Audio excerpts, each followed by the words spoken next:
okkar Sindrafrétta. Sindrafréttir munu fylgja ykkur í gegnum sumarið líkt og í fyrra og nokkri nýju dagskrárliðir munu líta dagsins ljós í sumar, ásamt því að þið sívinsæla Virkot Challenge heldur áfram.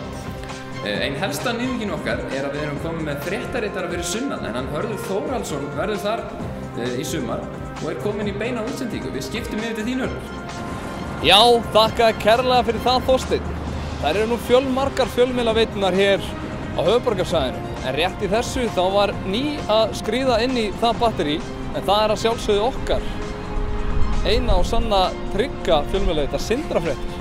Við vorum rétt í þessu að merkja okkar bækistöðvar hér, eins og sjá má ef við lítum aðeins hérna til hliðar. Þetta er sem sagt Sindrafrétta glugginn eins og við köllum þetta. Ég ætla mér að sinna minni vinnu þarna á bakvið þennan glugga og eins og staðinu núna þá er ekki neitt að frétta, þannig að ég held að ég skipti bara aftur yfir til ykkar og við sjáum síðan hvað er að gerast á eftir. Takk fyrir mig í bili, ég kem aftur á eftir, bara eftir smástund. Það er umferð, allt í góðu. Já, takk fyrir þetta, Hörður, en þá að öðru. Sindramenn hafa fengið til sín 2 nýja leikmenn í sumar, en það eru þeir Kenan Durudía og Rodríguez Gómez, en hann kemur frá Spáni en Kenan frá Bosníu. Og þeir eru báðir alveg ruglgóðir, þú veist, þeir eru fáránlega góðir, sko. Og ásamt þeim eru þeir Eldin Seho og Siggi the Beast mættir aftur í fjörðinn. En Hörður Þórhallsson er komið með viðmælanda í Reykjavík, þannig að við skiptum aftur yfir til hans. Yfir til þín, Hörður. Það er þessi álfasteinn sem hefur verið verkamönnum til mikils ama í gegnum árin, en... Já, það er einhverjir tæknilegir örðuleikar, þetta er náttúrulega fyrsti fréttatíminn okkar.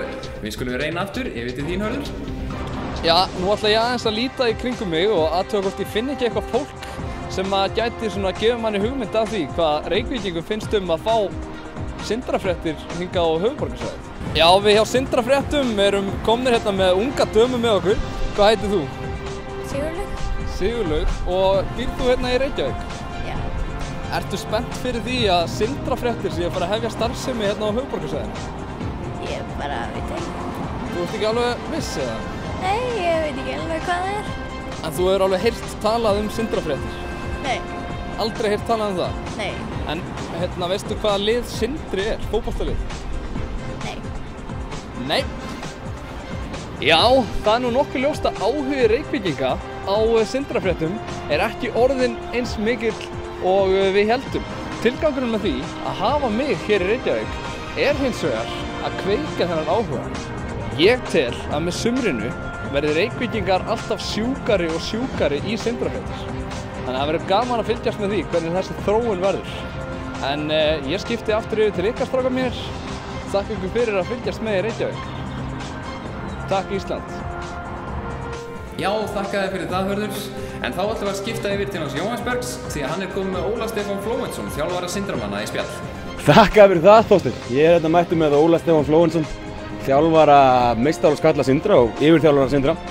Óli, þetta er nú búið að vera langt og strangt undirbúningstímabil, hæðir og lægðir, margar æfingar, nýjir leikmenn, slæmtöp, góðir sigrar. Nú er farið að styttast í sumrið, sólin er farin að skína. Fyrsti leikur rétt í þann mund að detta í ganga á morgun. Hvernig leggst sumarið þig? Já, takk fyrir þetta, Jóhann. Fréttir hjá okkur verða næst einhvern tímann og alltaf á sindrafréttir.is.